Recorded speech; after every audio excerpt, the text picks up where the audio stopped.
they were laughing, and they think it's a funny thing to call, up a F idiot. I'm like, how did you pick up this, and why do you think this is funny?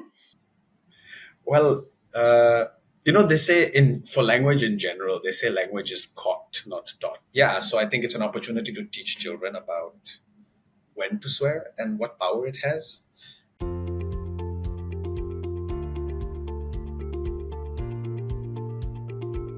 Welcome to Everyday Parenting, a down to earth podcast presented by Bricks and Blocks Coaching. Tune in as we dive into the real life experience of parents. Today we have a non parent, but a person who's worked a lot with parents. So we have Mr. Ruben here with us.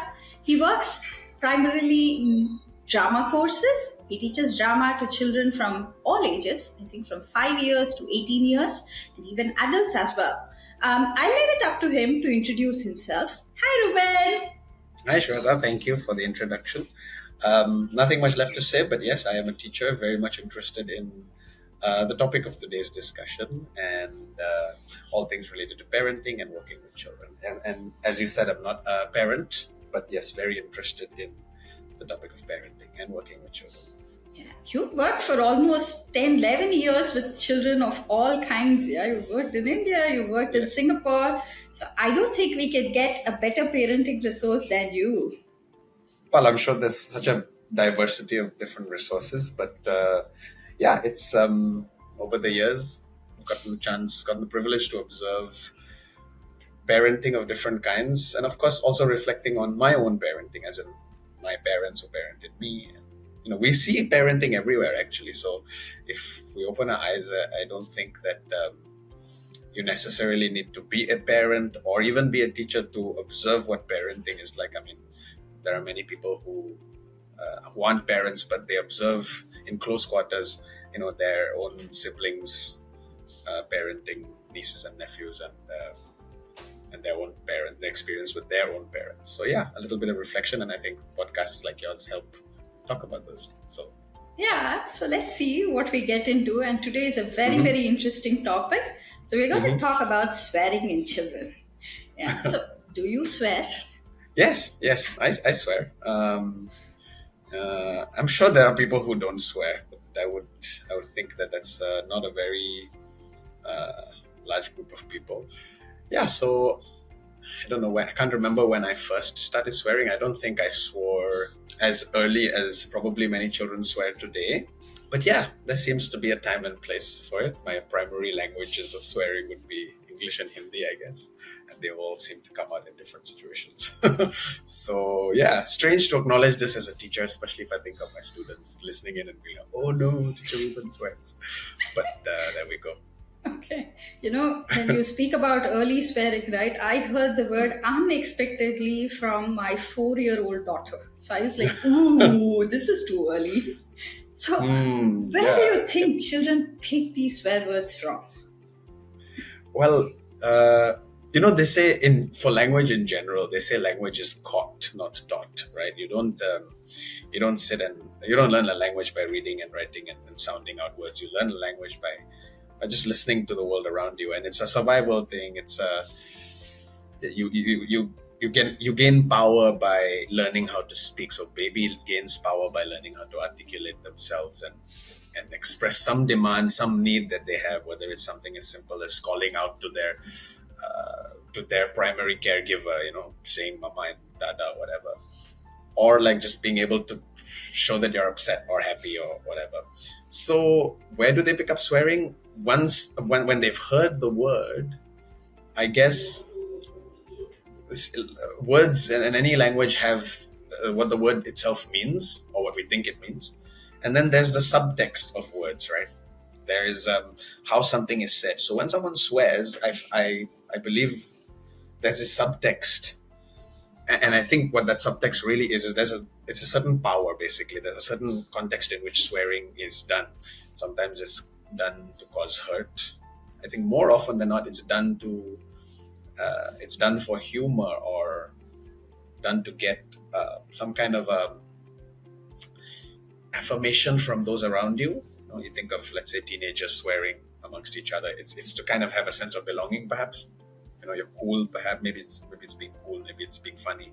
And then of course there's the anger thing as well. It's an expression of anger. So yeah, they catch it, and then they, I guess, try to use it, and they kind of try to make an assessment on where they feel they'll be able to use it safely. um, the I'm curious actually, did your 4-year-old say that to you very openly, or did you catch her saying it and she No, was we kind were of actually traveling in a bus, and she was speaking to her brother behind me, and she was like, "Appa is a idiot." And I'm like, "Did I hear it right? correctly?" And then I Was was she like, trying to hide it from you? "No, they were laughing." Okay.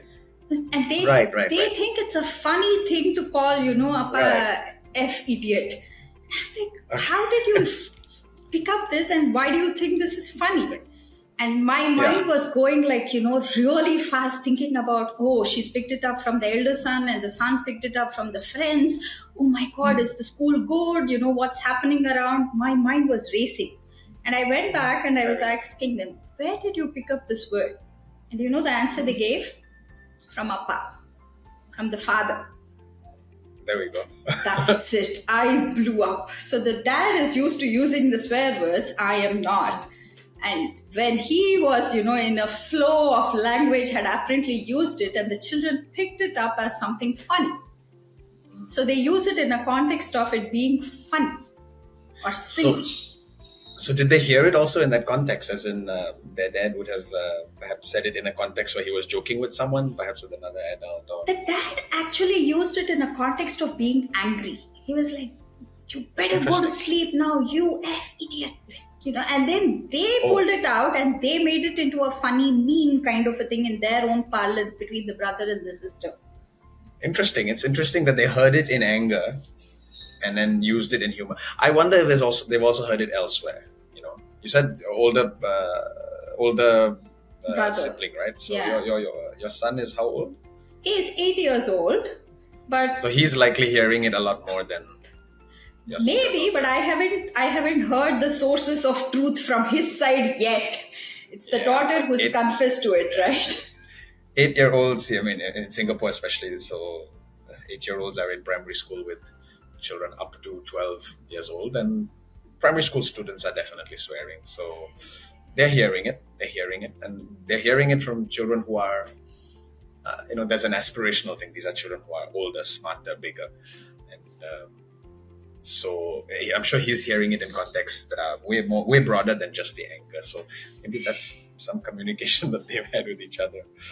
They've Yeah. kind of come up with this understanding that, oh, this is an interesting word with power. Basically, the words have power, right? Swear words have power. That's what children are experimenting on. That's an interesting statement you make. Primary students, are using this word very casually. You mention it. Should we Oh just yes. accept it, or is it something we should be worried about? Well, I think the first thing is we have to be honest with ourselves. Firstly, I mean, we can compare to our own childhoods. Whenever we first heard swear words, it might have been a little bit later than how early children are hearing this now. And maybe this is again the privilege of working with so many children. I'm, I would say I'm pretty aware of where children start to hear, at what age they're starting to hear swear words. Sometimes it happens as early as preschool, and that one is more connected to parents because some kindergartners would have heard, like your daughter, right? Some kindergartners would have heard their parents use it, so they come and use it in preschool, and some of them don't even know what it is. They're just hearing it and it's passing by, or some of them realize that, oh, this is an interesting word, there's power in it, and they're hearing it, and then they're using it amongst each other. But I would say by the time they reach primary school, it's definitely going around a lot.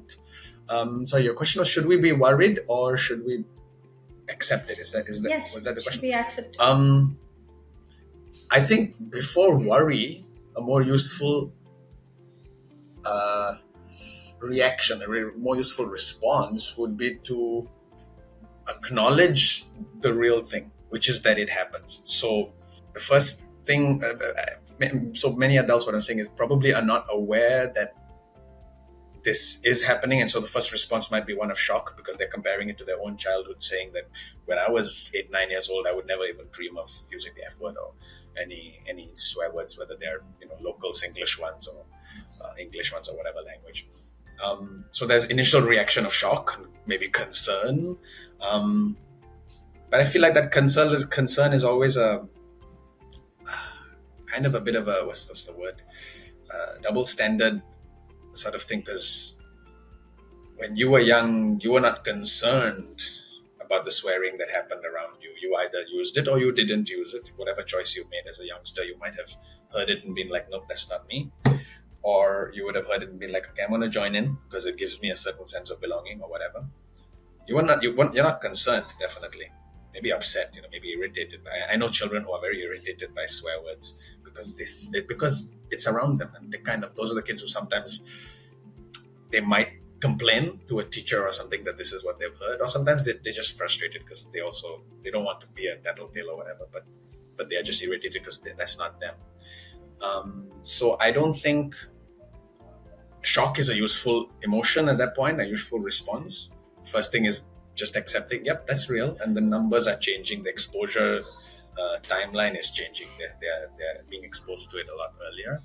Concerned is an interesting one because I think once we've accepted what the reality is, then we can talk about, have a useful conversation on what's the damage that this can do. What is the real damage that swearing can do? And what are the things we need to look at in this context? But I would say initial immediate concern or shock, not useful. Because really, how are we helping, and that's more about us and less about the situation, you know? So, how should parents acknowledge this and how should we approach when we hear it for the first time? I would say calmly. I think that's the first thing. Calmness would be very crucial. Just acknowledging that, yeah, it happens in the world. So, I mean, even if it's not swearing, for example, a child lying, for example, right? We are teachers, parents and teachers, I think, they see lying so frequently. Our children lie regularly. Small things, big things, lies that have been going on for a long time. Some lies need to really, you really have to have a sit down and talk about it, talk about how much of a big problem it is. And sometimes you can say that lying is lying, but there are levels to it. There's a little embellishment of a certain truth that's a lie. There's a bit of a white lie. There's this huge lie that you're hiding something very, very problematic, and we need to have a very, very serious conversation about that. I think the first response being a calm acknowledgement of that thing. I've had most success dealing with lying when I use the sentence, "Hey, I've done this too. I've lied before." I mean, sometimes I'm lying actually as I'm saying that because I may not have done the exact same thing that child has done, but I'm acknowledging with that child that this is a human thing, but it's also a serious enough thing that I need to be having this conversation with you. So let's look at it from a kindness perspective. Let's look at it from a trust perspective. So I think looking at swearing from a similar perspective, just okay, firstly, I'm calm. I know this happens. So I'm guessing you heard that in school.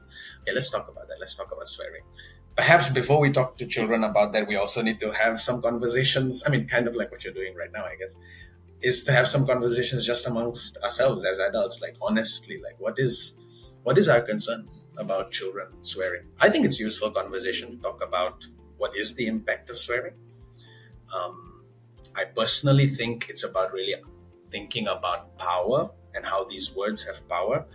And I'm not just saying power to hurt. For example, if you swear in a very angry context, you can hurt more than you would if you were using words that were not swear words, Yeah, so I think it's an opportunity to teach children about when to swear and what power it has, and how it's a good indication to understand who you are and how self-assured you are as a person. So beautifully said. So you're basically saying don't take the word for what it is, but look at the underlying context of why the child has Yes. used the word. And that's the Yes. more important conversation rather than speaking about the word itself, right? So Yes. Yes. once we understand that context, building the confidence, building the sense of belonging with the child is what is more important. So the child knows when and where and how he's using the word. So the control is with the child of how he uses the word. So that's Yeah. so beautifully said. That brings us to the end of the podcast. This was a very, very interesting conversation, Mr. Ruben. So Thank thank you. you so much for Likewise. joining us. I hope you do Thank come you. back to us with other interesting topics that you pick up from your kids. Yeah. Yeah, let's see. Let's see. Hope so. Okay. Before we wrap up, don't forget to check the show notes in the episode description for extra parenting resources. We'd love to hear your stories, so reach out to us at bricksandblockscoaching.com. Thank you for tuning in today. I'm Swetha, and this is Everyday Parenting. See you next time.